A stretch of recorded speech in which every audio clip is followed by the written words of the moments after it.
What's going on, guys? And today in this video I decided to start a new series on music production, do the X32 mixer, Ableton Live 12, and just all around music production to help a broad range of mixing engineers or just churches on setting up their mixer for certain, say, IEMs, live stream mixes, all that. So we're going to start off for our Versa video. We're going to start off with IEMs because that's the biggest thing that most churches don't know how to set up, and they set it up wrong. So here we go. We're going to move on to our X32 mixer, and of course I'm going to do other mixers as well, but X32 is the easiest one to do because it's just a software that you download and you can just set it up, and then once you plug in your mixer, just load the scene, and it's that easy. So we're going to set up the IEMs for the XTUGA IEMs, and I'm actually going to put a picture of it of the IEMs and put the IEMs I'm talking about down below. And then I don't think this is the same thing for every IEM that has a stereo mix or whatever. It's the same exact thing, and it's like the way you set up your mixer shouldn't change for different IEMs. So it's honestly for every IEM device that has a stereo mix. Of course, mono is going to be a bit different, like different setup, but it's kind of the same aspect, the same concept. So let's say that we want to make, so for example, the IEM that I'm gonna be doing and focusing on is the XTUGA IEM that has two separate channels for it. And it's a 4-pack, so 2 IEMs are for channel 1 and 2 IEMs for channel 2. So we're gonna go ahead and make that right now. So what you want to do is go to MixBus 1 and 2 and stereo link this, or of course any odd and even number MixBus. So it can be like 11, 12, 15, 16, 13, 14, whatever. But just pick 2 of them, MixBus 1 and 2, that's channel 1, MixBus 3 and 4 will be channel 2. So of course, this is just a volume number for the overall mixer. So next, let's just rename this to IEM 1, IEM 2. And of course, we know that this is going to be that, so it's going to do blue and green. Now, of course, like just change the name for right here to IEM 1 as well. And right here, IEM 2. So the first thing you want to do is set up the routing. So the routing, okay? So you want to come over here, make sure input's right, but the output, this is the biggest thing. So the way I do this is that I put this all to off because I want it to look clean. And the way I set up my mixer is like I actually don't have 15 to 16 for the main, but instead I use the main for something else on my mixer. So what you want to do is for output 1 and 2, let's say MixBus 1 and 2, and like you run the IEMs to output 1 and 2 on your mixer. Same thing for output 3 and 4. It'll be output 3 and 4 on your X32 mixer. Okay, so now the routing set up. That's how you set up the routing. And honestly, guys, just because the MixBus says 1 and 2 or 3 and 4, you don't have to put an output 1 and 2. You can route this to any output. Okay, so for example, if you have output 4 and 5 open, you can make MixBus IEM 1 on output 4 and 5, even though the output is actually even to odd and not odd to even. As you can see, it's odd to even right here. One is odd, 2 is even, but the output is literally just the output on your hardware mixer. This is a virtual output. Okay, it's considered a virtual output. So everything on here is done virtually. There's no analog stuff going on. And honestly, like, I don't think it matters between analog and like digital mixers. So the MixBus, it does matter for odd and even because you can't stereo link MixBus 2 and 3, but you can stereo link MixBus 3 and 4. However, on the routing, it does not matter. Let me move this up because my camera. On the routing up here, it does not matter which 2 outputs you select for the matrices, MixBuses, main outs, main LR, all that. So once this is set up, so I'm going to use the first 4 outputs because it's the easiest and it's the most simple. Now the routing set up. Okay, so you have the routing set up, and now what you want to do is to make this the easiest way possible is you can put compression, EQ. I'm not going to do that because I'm just focusing on the config for the MixBus. So now what you want to do is make sure that the main out, so navigate up here to channel and make sure that the main out is off. it should be gray. And that's how you know it's off. So like if a channel was MixBus, I mean stereo linked, it will be off automatically for both channels. For example, enable this, I go here, enable, disable, disable. It's the same thing for here. Once it is off, okay, once it is off, I always go ahead and then I always, honestly, that's actually it. It's actually a very simple process. And then all you do is just come over here to your channel. So say this is a mic, and say this is a drums, say this is a guitar. I'm just being very broad. You can then go to send up here and then send this to your IEMs like that.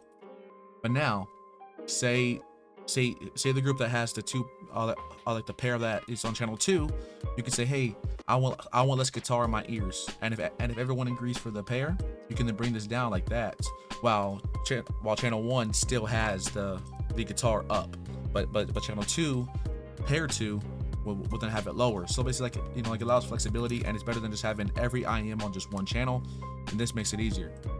So for example, I'm gonna actually show the IEM that I'm talking about to actually help you out with the configuration.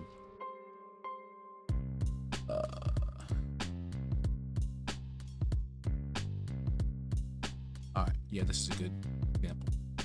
So as you can see, we have these two channels right here. You can see it on the screen. You have the AFN left and right, and there's actually two pairs of it. And you know, you can see it. So what that is, okay, is that's the two channels, that's the two pairs, and it's the same thing on the top. See, it's the two pairs on the top with the numbers, like right here, and then over here, and then down here on the things. So it's the same exact pairs, and that's how it works. Okay, so channel 1 would be on the left, and channel 2 would be on the right. So left, right. But it's actually not just, so it's not left and right for the two channels, but it's actually two separate channels that both have a stereo mix. Okay, so as you can see, channel 1 AFN left, channel 1 AFN right. Same thing for channel 2. And then you can then tune it on the back where it has those screws. You can actually turn it left to be more left, like hard left, and turn it right to be more hard right. And that's how you make it like that, and it'll make it. And that's how you set it up. You just plug it in, plug channel 1 and 2, output 1 and 2, since in X32 on the routing page, we set it up where MixBus 1 and MixBus 2 were outputs 1 and 2, MixBus 3 and MixBus 4, which is IEM2, outputs 3 and 4. So when we go back to here, we're gonna plug this in where this one is channel 1, right here. So right there on the screen in the middle. That's MixBuses 1 and 2, outputs 1 and 2. Over here, MixBuses 3 and 4, outputs 3 and 4. You just plug that in. Once you send, and then bam, that's it. Once you send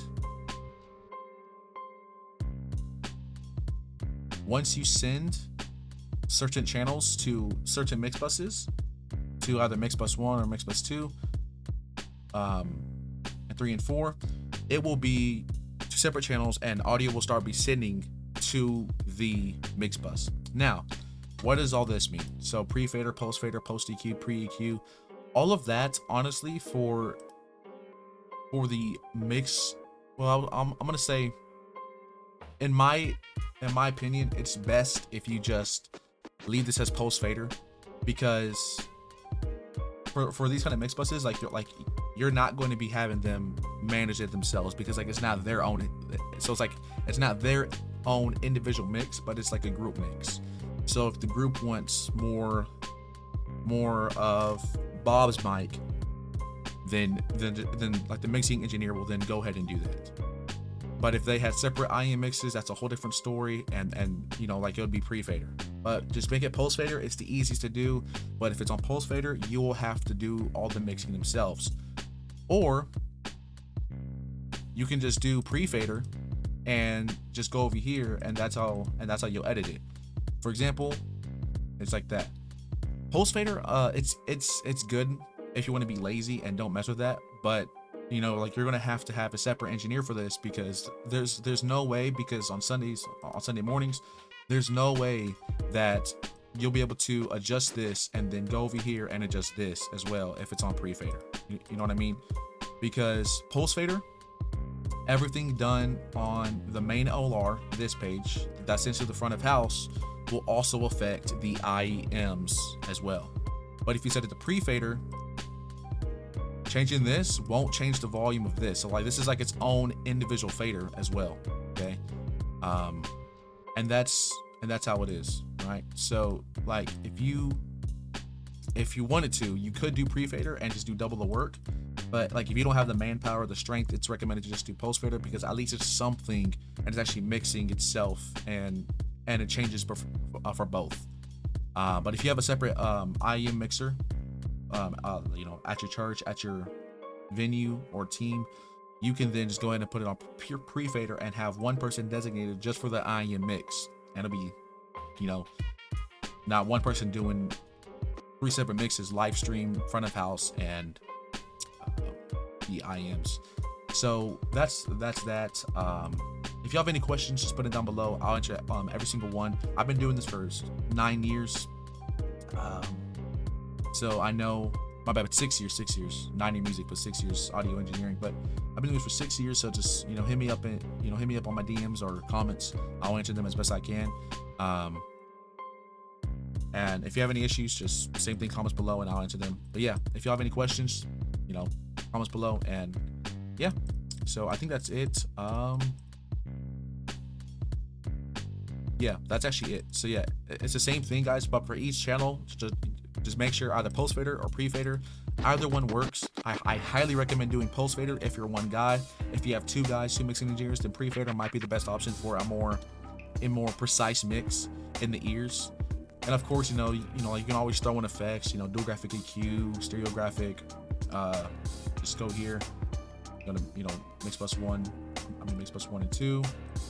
You know, that's a different thing, but you know, yeah, like you can honestly do so much on this mixer. Just honestly do research at home, download the app and play with it and see where everything is. That's what I did when learning this mixer. Even though, you know, like it wasn't connected, I still learned how to do everything just from the app. Even though like it's not connected, everything you see here, how's this device not connected. Even though I didn't know what I was doing live and changing live, I still learned and learned where everything was. And then at the church, for example, I then experimented with the live audio. So, you know, just experimenting is the best way to learn how to mix. So if y'all have any questions, like I said, put them in the comments below. I'll do my best to answer them. And yeah, just hit me up, y'all. Hit me up.